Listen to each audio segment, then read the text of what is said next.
Good evening. My name is Devin and you're watching WHAP Live at 5. Tonight we have special segments about ISIS, refugees, healthcare, and body image issues.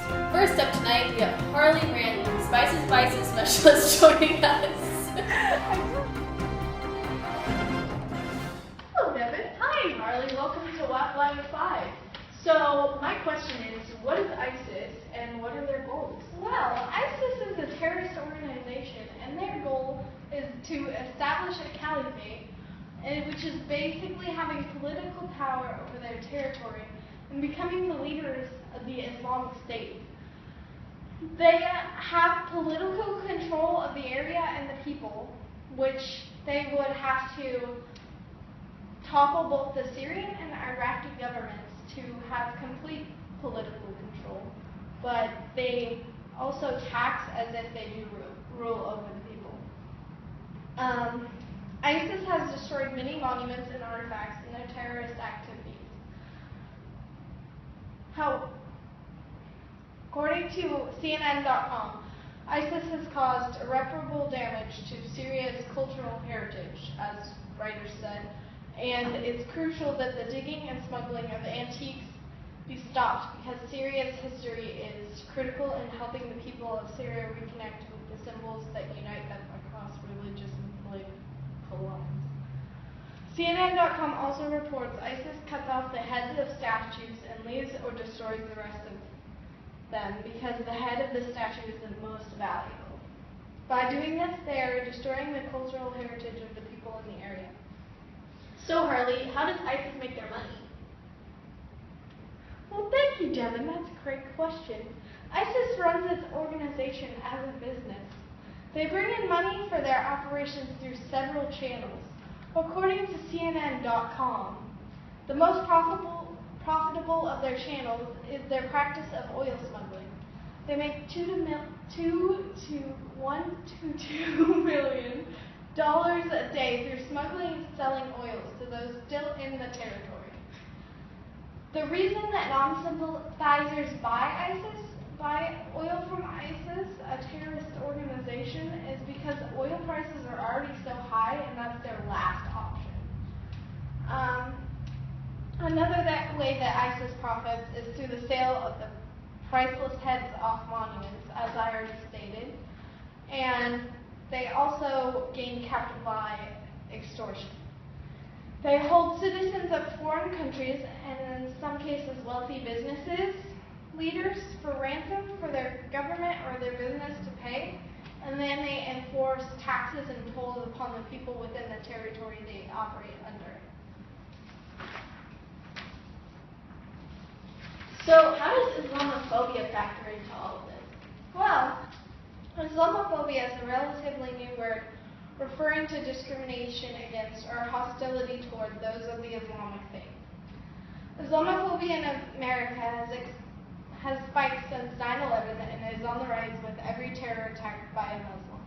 This adds a deeper level to the subject of terrorism because terrorism seems to be a double-edged sword. While terrorists justify themselves through their religion, non-terrorists of the same religion are framed as a threat by their appearance or religious affiliation by those affected by terrorists. Muslims are sometimes targeted for their religious identity, and in the land of First Amendment rights, where everyone has the right to believe in any religion, Muslims are judged based on the actions of a select few, not on their individual. Now Jenna Feldhusen with the weather. Thanks, Devin. This week's going to start out with Sunday of 42 degrees and a chance of rain, and then on to Monday, we're going to have storms for most of the Monday and Tuesday. And then we're going to get into a little bit warmer, or more sunny weather. It's not technically warm because the temperature's dropping down to 40 degrees. And the same for Thursday, basically. And then Friday. So I'm going to go out to the field and talk about refugees. Under the 1951 UN Convention relating to the status of refugees, a refugee is a person fleeing being persecuted for reasons of race, religion, nationality, war, violence, or membership of a particular social group or political opinion. Worldwide, there are approximately 64 million people who are displaced or of concern and almost 50% of these are Muslim. Less than 0.1% of these people will have the chance to restart their lives. As of 2015, we are in a global all-time high for the number of refugees, coming mainly from politically torn countries like Somalia, Afghanistan, and Syria. Somali refugees come from decreasing food stocks, drought, and overall terrorism. According to Refugees.org, Afghani refugees flee from the factions that have plagued Afghanistan since 1989, destroying numerous cities and towns. The world has their eyes primarily on Syrian refugees, who are fleeing from the civil war in their country and the occupation of the Islamic State. Although refugees are not a new concept, they're fairly new globally after the World Wars. After World War I, millions were displaced from Europe and Asia. The League of Nations Office of High Commissioner for Refugees established in 1921 for these refugees and handed out over 450,000 passports. Afterwards, they assisted many others in post-war resettlement, like over 500,000 Turks from Greece to Turkey and 1.4 million Russians fleeing the Russian Revolution. After World War II, in the 1930s to 40s, many Jews left Germany to places like the United Kingdom, North America, Shanghai, and China. Although refugees are not a new concept, they're fairly new globally after the World Wars. After World War I, millions were displaced from Europe and Asia. The League of Nations Office of High Commissioner for Refugees established in 1921 for these refugees and handed out over 450 passports. Afterwards, they assisted many others in post-war resettlement, like over 500,000 Turks from Greece to Turkey and 1.4 million Russians fleeing the Russian Revolution. After World War II, in the 1930s to 40s, many Jews left Germany to places like the United Kingdom, North America, and China. Many people didn't want to accept them, though, because of the worldwide economic Great Depression. Thousands of refugees died during World War II due to this. After the World Wars, the United Nations was formed, and assisting refugees was high on their priorities list. The UN now encourages countries to admit refugees. As people in the Middle East and North Africa began to rise as powerful terrorist and paramilitary groups in the 21st century, another major refugee crisis has begun. This includes the Arab Spring uprisings, the Syrian Civil War, and groups regionally like the Islamic State. Syria is where most of the world's refugees come from today. As their country still continues to be split in wage warfare against each other, the numbers will continue to rise.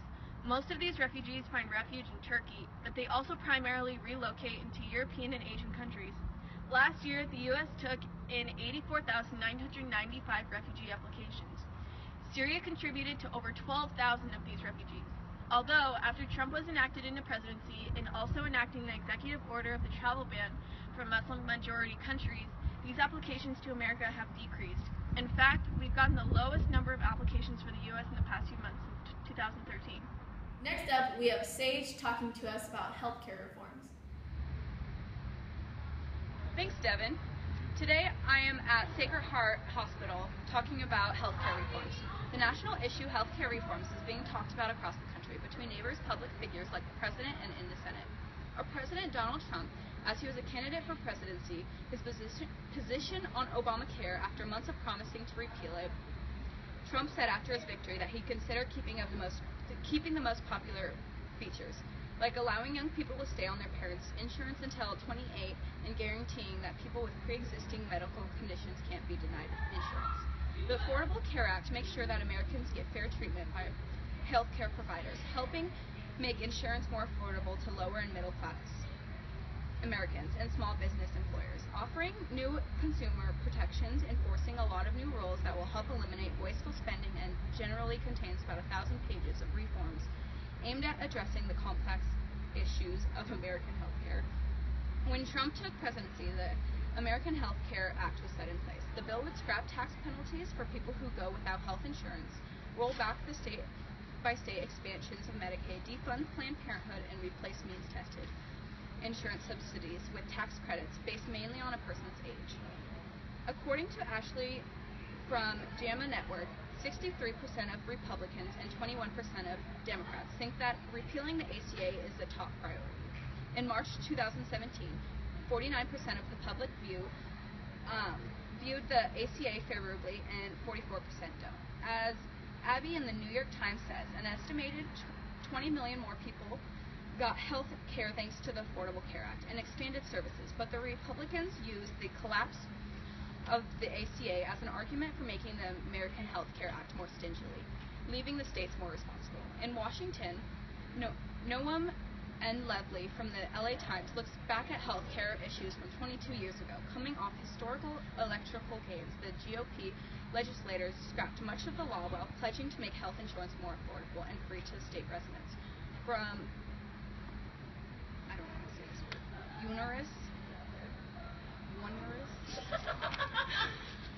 onerous government mandates. It didn't work out that way. The repeal left the state's insurance markets in shambles, sent premiums skyrocketing, and drove health insurance from the state. It took nearly 5 years to repair the damage.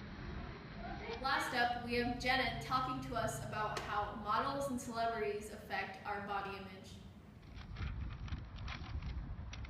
Thanks, Devin. I'm here at BYU University. In today's society, teens and young adults are struggling with their self-image. The growing use of social media is tainting the way that young people look at themselves. Photos of models and famous celebrities with their Photoshop bodies and airbrushed skin show up on their devices and plant new ideas of how the bodies should look. Social media makes seeing these photos easier and more frequent, as opposed to in the past, these photos would most likely only be found in magazines. These negative body images can lead to dangerous eating disorders, anxiety, and depression. You might not even realize it's affecting you. A recent study by BYU researchers shows that even some people that don't seem to have body image issues or don't feel the pressures of society can still be affected.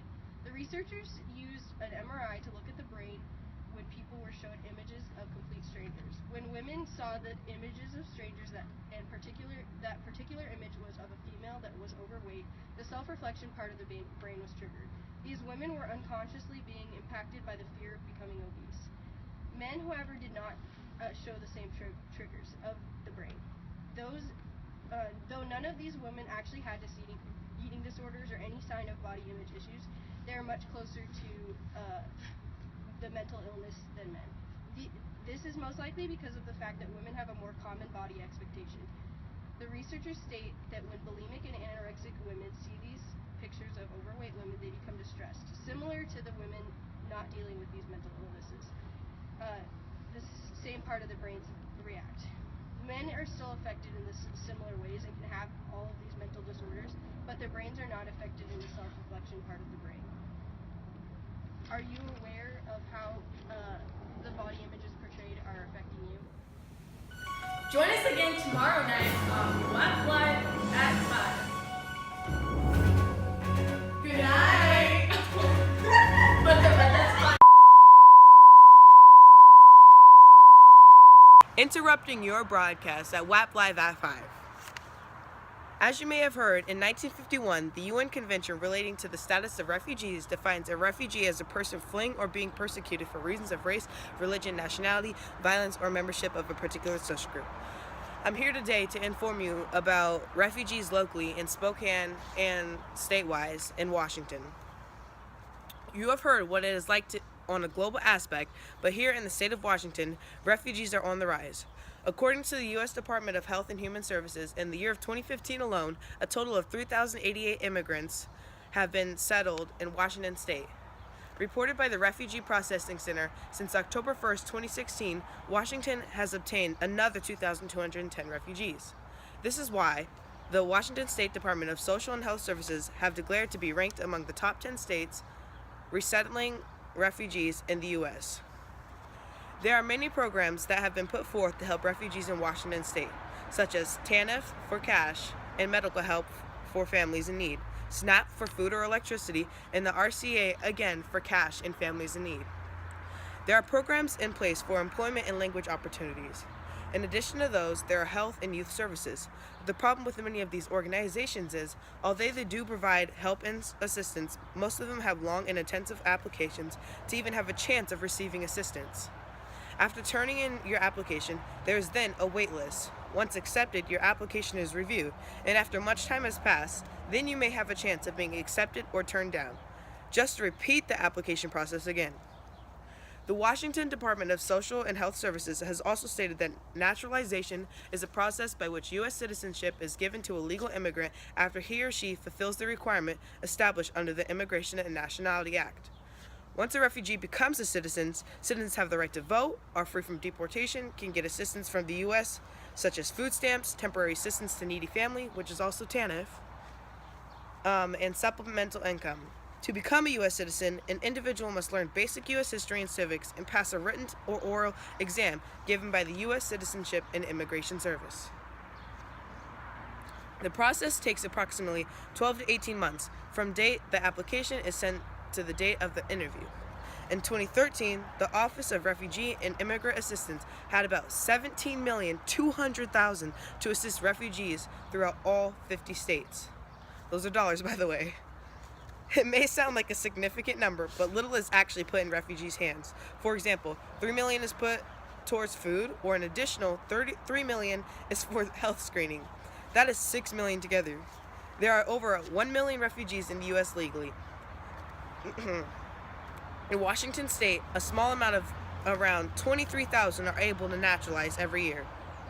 Just kidding. Right now, at this moment, with over 61,000 not able to.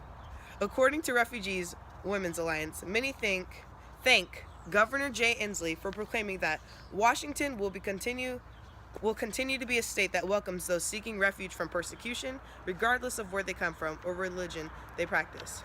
He said that after Trump new executive order with the Muslim ban and stuff like that, he said he doesn't really care if they're Muslim, then they're like, welcome to our state. In addition, the number of accepted refugees has decreased according to the law. Among all these states, only up to 50,000 refugees can be accepted this year. In 2015, WHAP, or Refugees Women's Alliance, served over 11,000 refugees, ranging from counseling to schooling in men, women, and children refugees. Although that is a significant number, there are many more refugees waiting for assistance. Here locally, there's different programs such as World Relief and Spokane Cares. World Relief of Spokane, Washington works to provide resettlement services, citizenship services, education services, and much more. They work with local churches and are successful through donations and sponsors. Another organization, Spokane Cares, helps over 300 refugees a year. In the year of 2016 alone, 600 refugees were expected to migrate from their country, from persecution, etc., to Spokane. The population of refugees in Spokane, Washington is increasing and increasing every year. Thank you for your listening to this interruption. That's all.